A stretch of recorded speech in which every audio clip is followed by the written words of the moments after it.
You're not broken. You wake up every morning with a weight on your chest, a heaviness that no amount of coffee can shake.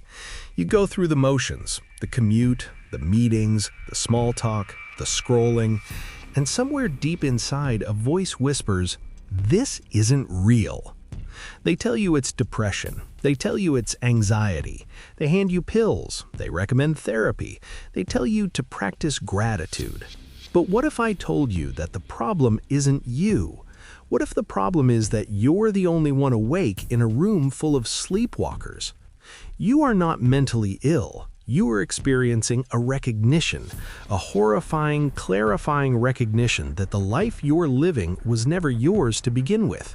You are running software that someone else installed. Your parents wrote the first lines of code. Society compiled the program. The algorithm perfected it. And now you're executing commands you never agreed to. Go to college, get the job, buy the house, find the partner, have the kids, retire, die. You feel the bars of the cage, but everyone around you is smiling, telling you this is freedom, this is success, this is what you're supposed to want.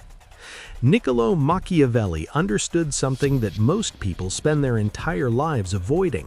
He understood that the world is not designed for your happiness, it is designed for your compliance. The Prince was not a manual for tyrants, it was a warning for anyone who wanted to break free from tyranny. He wrote, "Men are so simple and so much creatures of circumstance that he who deceives will always find someone who will let himself be deceived." You have been deceived, and the most terrifying part? You participated in your own deception. You signed the contract. You accepted the terms and conditions without reading them. But here is the truth that will either liberate you or destroy you. You can break the simulation. You can exit the program, but it requires something most people are not willing to do. It requires you to kill the version of yourself that everyone expects you to be. It requires you to become the villain in someone else's story so you can become the hero in your own. In the next 20 minutes, we are going to perform a diagnostic on your operating system. We are going to identify the 5 programs running your life without permission.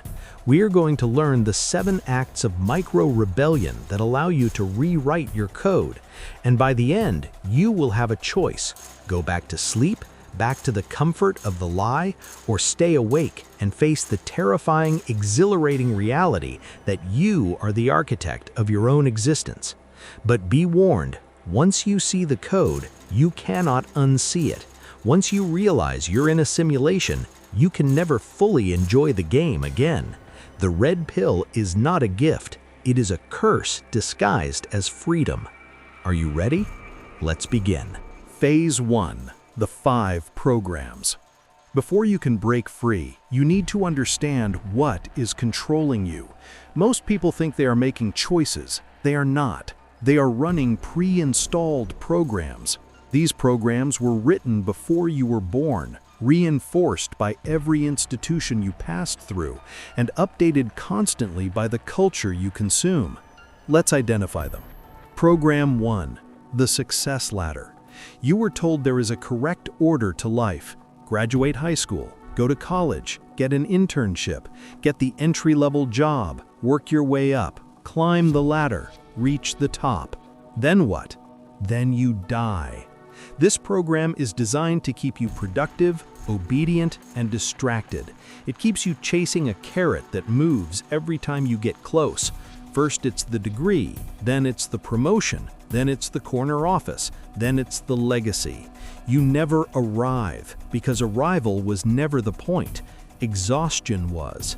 The simulation needs you tired. Tired people don't rebel. They watch Netflix and fall asleep. Ask yourself, did I choose my career, or did I choose the career that would make my parents proud, that would impress my peers, that would look good on LinkedIn? If the answer makes you uncomfortable, you're running Program 1. Program 2, the relationship timeline. By 25, you should be in a serious relationship. By 30, you should be married. By 35, you should have kids. This is the script, and if you deviate, The NPCs around you start glitching. When are you going to settle down? Don't you want kids? Aren't you lonely? These are not questions, they are diagnostics. The system is checking if you're still running the program. The truth? The relationship timeline exists to create consumers. Married people buy houses. Parents buy minivans, diapers, college funds. The economy runs on your compliance with this program. And here's the cruelest part. You don't even know if you want these things. You want them because everyone around you wants them, because every movie you watched ended with a wedding, because every hero's arc concluded with a family.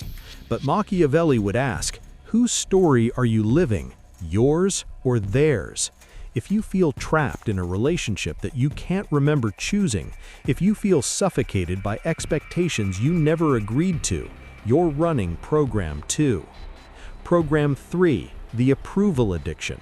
You were trained from birth to seek validation from authority figures, parents, teachers, bosses, peers. You learned that love is conditional. If you behave, you get praise. If you rebel, you get punishment. So you learned to perform. You learned to smile when you're dying inside. You learned to agree when you want to scream. You learned to shrink so others feel big. And now, decades later, you are a trained seal clapping for fish. Social media weaponized this program. Every like, every comment, every share is a dopamine hit that keeps you coming back. You post your life, not to document it, but to see if it's worth documenting. You filter your face, you curate your feed, you perform joy, success, and fulfillment for an audience of strangers who are doing the exact same thing. Jean-Paul Sartre called this bad faith, living inauthentically to gain the approval of the other. If you have ever changed your opinion in a conversation to avoid conflict, if you have ever posted something just to see how many people would validate it, you are running Program 3. Program 4, the fear operating system. This is the master program, the one that enforces all the others. Fear of failure, fear of rejection, fear of being alone, fear of being forgotten, fear of not mattering. The system runs on your fear because fear makes you predictable. A fearful person will not take risks. A fearful person will not challenge authority. A fearful person will accept the life they're given because the alternative, the unknown, is too terrifying. And so you stay. You stay in the job that drains you because you fear you won't find another. You stay in the relationship that suffocates you because you fear being alone. You stay silent when you want to speak because you fear being judged. The cage is made of fear, and you are holding the key, but you're too afraid to use it. Machiavelli said, "It is better to be feared than loved if you cannot be both." But what if the person you fear most is yourself? What if you're terrified of your own power, your own potential, your own freedom? If you have ever said, "I can't," when the truth is, "I'm afraid," you are running Program 4. Program 5, the consumption identity. You are what you buy. Your car defines your status. Your clothes signal your tribe. Your phone, your watch, your home, your coffee order, all of it is a language, and you've been trained to speak it fluently. This program is the most insidious because it feels like choice. I'm expressing myself, you say. No, you're expressing the algorithm's understanding of your demographic. You are a data point, a target market, a walking advertisement for the life you think you're supposed to want. Machiavelli wrote, "He who seeks to deceive will always find someone ready to be deceived." The advertising industry has spent trillions perfecting the art of making you feel inadequate, so you will buy the solution. You are not enough, but this product will make you enough. This car will make you confident. This skincare will make you beautiful. This course will make you successful. If you have ever bought something to fill a void and felt nothing after the purchase, you are running Program 5. Phase 2, the diagnostic. Now that you can see the programs, let's run a diagnostic. How many of these are running in your system right now? Be honest. If you're running 3 or more, you are not living your life. You are living the simulation's life. You are an NPC in someone else's game. And the longer you run these programs, the harder it becomes to shut them down. They integrate, they become you. And one day you wake up at 45, look in the mirror, and realize you don't recognize the person staring back. You became who you were supposed to be, and in doing so, you killed who you could have been. This is the quiet tragedy of modern life.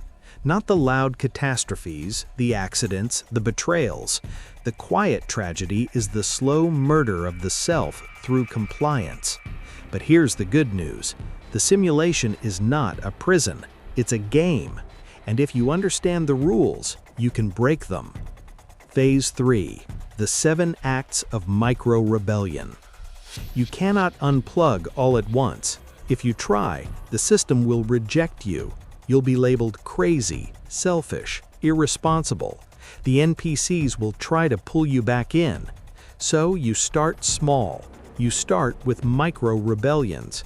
These are tiny exits from the simulation that reclaim your agency one decision at a time. Rebellion 1. Say no without explanation. The simulation has trained you to justify your boundaries. I can't come to your party because I have work. I can't take on that project because I'm swamped.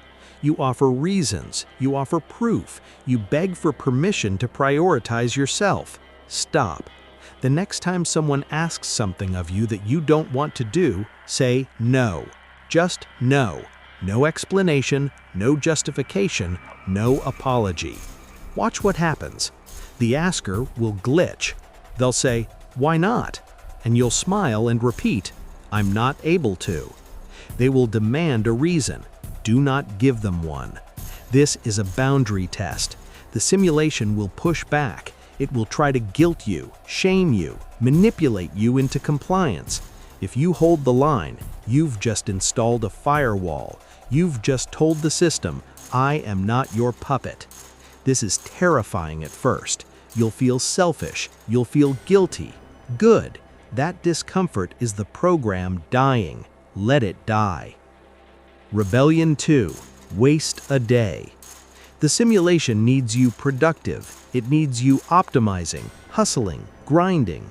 It needs you to believe that every hour must have ROI. So here's the rebellion. Do nothing. Pick a Saturday, clear your schedule, and do absolutely nothing of value. Don't work, don't clean, don't relax productively by reading a self-help book. Sit, stare at the wall. Let your mind wander. Let yourself be bored. Boredom is illegal in the simulation. Boredom is where creativity lives. Boredom is where you remember who you are beneath the noise. The simulation fills every gap with content, with stimulus, with distraction. When you resist that and sit in the void, you'll hear a voice. Your voice, the one that's been drowned out for years. Listen to it. Rebellion 3. Delete one social media app. Not all of them, that's too hard. Just one, the one you check most compulsively. For most people, it's Instagram or Twitter or TikTok. Delete it. Don't deactivate, delete. The first 3 days will feel like withdrawal. You'll reach for your phone, unlock it, and feel a phantom limb where the app used to be. You'll panic. What if I miss something? You won't. The world will continue. The simulation will run without your participation. And after a week, you'll notice something strange. You'll notice how much time you have. You'll notice how quiet your mind becomes. You'll notice that you stop comparing your life to the highlight reel of strangers.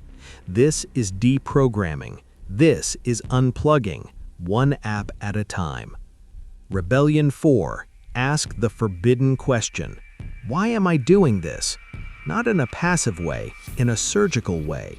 You're sitting in a meeting. Ask yourself, why am I here? Do I need to be here? What would happen if I wasn't? You're scrolling at midnight. Ask, why am I doing this? What am I avoiding? You're buying something. Ask, why do I want this? Is this mine or is this the ads? The simulation cannot survive this question. The simulation depends on you not asking. It depends on autopilot. The moment you start interrogating your own behavior, you become dangerous. You become aware, and awareness is the first stage of rebellion. Rebellion 5. Reclaim your mornings. The first hour of your day does not belong to you, it belongs to your phone. You wake up, and before your eyes fully open, you're checking emails, checking texts, checking the news, checking the damage. You are downloading the world's anxiety before you've even had a thought of your own. Stop. For 1 week, do not touch your phone for the first hour after waking. Instead, sit in silence. Write 3 pages of stream of consciousness thoughts. Go for a walk. Make coffee slowly. Do anything that is yours, not theirs. The simulation hates this because the morning is when your mind is most malleable. If they capture your morning, they capture your day. Reclaim it. Rebellion 6. Cancel one commitment. Look at your calendar. Find the thing you dread most, the obligation you keep showing up to out of guilt, out of fear, out of tradition. Cancel it. Not reschedule, cancel. Send the message, I won't be able to make it. Feel the guilt wash over you. Feel the panic. Then feel the space that opens up. That space is yours. You just bought back a piece of your life. Do it again next month and the month after. Slowly, your calendar stops being a prison and starts being a map of your actual priorities. Rebellion 7.